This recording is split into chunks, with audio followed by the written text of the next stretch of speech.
Juste avant de commencer cette vidéo, je voudrais vous informer que certains éléments en fonction des sources utilisées peuvent différer. Donc merci de ne pas prendre au premier degré tout ce que je dis, sachant que la plupart du temps ce sont des histoires qui font polémique et où certaines personnes se font un malin plaisir d'extrapoler les informations. Je les ai pris pour vous faire une story time encore plus vivante.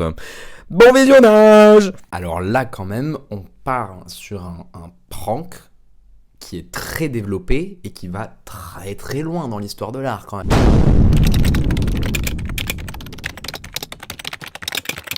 Le Modigliani, j'arrive jamais à dire Modigliani, Modigliani. Putain, je vous jure, je vais pas y arriver. Ta mère. Ah, ça m'énerve. Modigliani. Ah vas-y ta gueule. Ce prank, je l'ai donc appelé le Modigliani dans l'eau. Aussi simple que ça.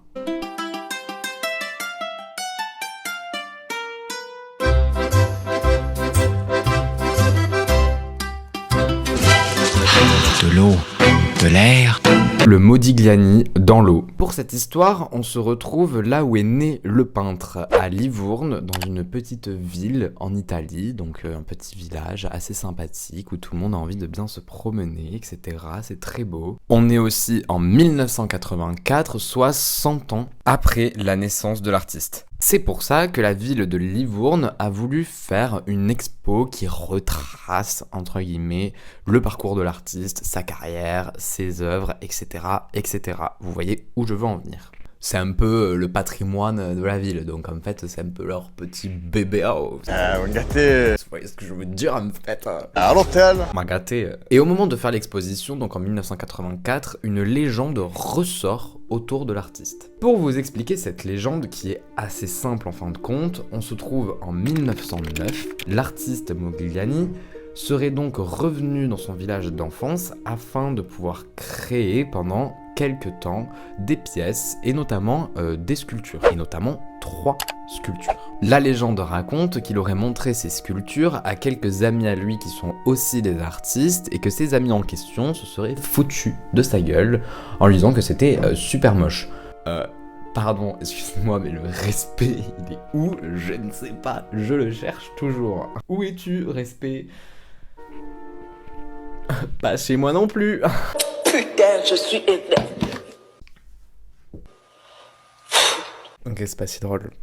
Selon la légende, le but de ces 3 petites statuettes aurait été d'être exposées dans un café juste en face d'un canal dans sa ville natale afin de lui rendre hommage en quelque sorte. Vous connaissez sûrement Modigliani, mais c'est un peu une drama queen et lui il a trop mal réagi après ce que ses potes lui ont dit. En même temps j'aurais fait la même, j'aurais réagi aussi mal. Mais quand même, drama queen au point de se dire non, en fait ces statues je vais jamais aller les donner au petit café du coin, je vais les jeter dans le canal juste devant le café, comme ça au moins on est sûr que personne ne les verra et elles resteront bien au fond du canal. Vraiment, je sais pas quel signe astrologique il était. Viande. De quoi? Viande. Mais ça m'étonnerait pas qu'il soit poisson. Bref, je ne dis ça, je ne dis rien. Donc ça, c'est la légende, ce que je viens de vous raconter. De l'eau, de l'air. C'était la légende. Maintenant, en 1984, la fameuse exposition des 100 ans de Modigliani.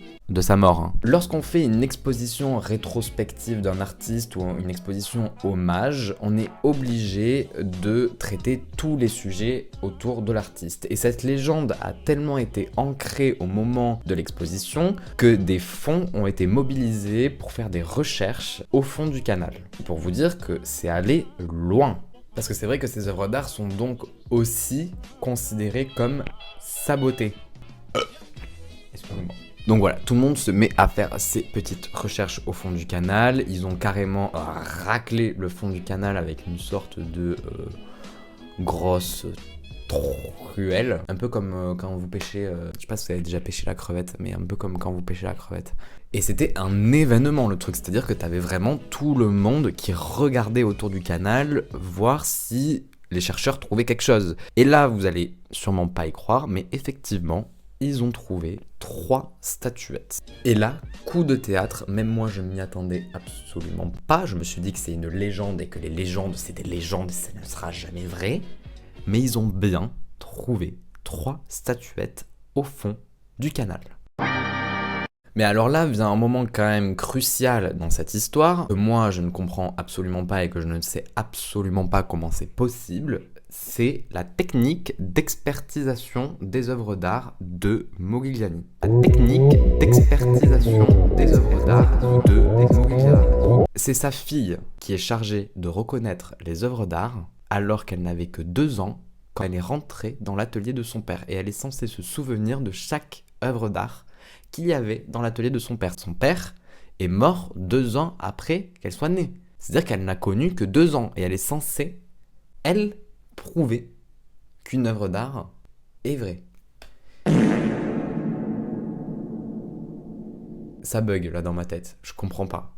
Genre frère, elle avait 2 ans quand il est mort. Bah vas-y, c'est de l'abus.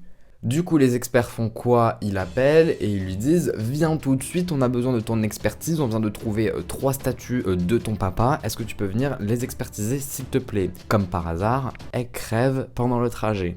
Je sais pas, elle fait un effort. On sait absolument pas comment elle est morte. Coïncidence, je ne crois pas. Bon, bref, il y a toujours une solution, c'est que d'autres experts se sont chargés de l'expertise et ont prouvé et affirmé que c'était 3 vraies statues de Modigliani.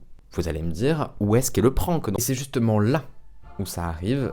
3 jours après avoir retrouvé les statues, un étudiant se manifeste et dit « C'est moi qui ai fait les 3 statues !» Tout le monde le regarde et lui dit « Bah non, c'est pas vous, parce que c'est des vrais, tout le monde a prouvé que c'était des vrais, les experts ont dit que c'était des vraies statues. » Et lui, il leur dit « Si, je vous jure que c'est moi qui ai fait les 3 statues. » Petit backup pour vous dire qu'il n'était pas tout seul, 2 étudiants l'accompagnaient avec lui pour l'aider dans la réalisation des sculptures. Et on peut aussi les voir sur les photos qu'ils ont mis et utilisées pour justifier leur acte. Comme personne ne le croit, le mec décide de leur montrer des photos. Un selfie de lui avec les 3 statues. Donc là, tout le monde se dit, bah en fait, c'est peut-être ça, il a peut-être raison, c'est peut-être lui qui a fait les statues. Comment faire pour savoir si c'est vraiment lui qui a fait les statues? Parce que bon, on vient de les expertiser par des experts. Ils sont censés être experts et donc sont censés faire des bonnes expertises. Expertiser en disant que c'était un Modigliani. What the dog doing? Comment c'est possible? À ce moment-là, ça part tellement loin, cette histoire, qu'une chaîne de journal télévisé décide de faire un programme spécial où en direct, l'étudiant va sculpter une autre statue ressemblante à celle d'un Modigliani. Et tout ça sera télévisé. Et forcé de reconnaître que effectivement, il avait les compétences pour faire ce genre de sculpture et que c'est bien lui qui a donc fait ces sculptures. Donc le prank depuis le début, c'est faux. Tout le monde s'est fait avoir dans ce petit jeu. Les conséquences sont quand même assez tristes. Les conséquences. Le surintendant du musée a dû démissionner pour faute professionnelle et la conservatrice du musée s'est faite virer pour faute professionnelle aussi. En revanche, il y en a un qui s'en est bien sorti dans cette histoire, vu que c'est l'étudiant qui a fait les fausses statues qui a réussi à donc avoir une carrière en tant qu'artiste. Et alors là, mais ce mec est un génie, parce qu'il a nargué les gens jusqu'au bout. Il les a nargués jusqu'à l'os. Une fois qu'on a tous su que c'était lui, il en a rajouté une autre couche en sortant un reportage de lui en train de fabriquer les fausses statues qu'il a plongées dans l'eau. Et il y a donc un reportage où on le voit faire toute la mise en scène du prank. Exceptionnel. Slay.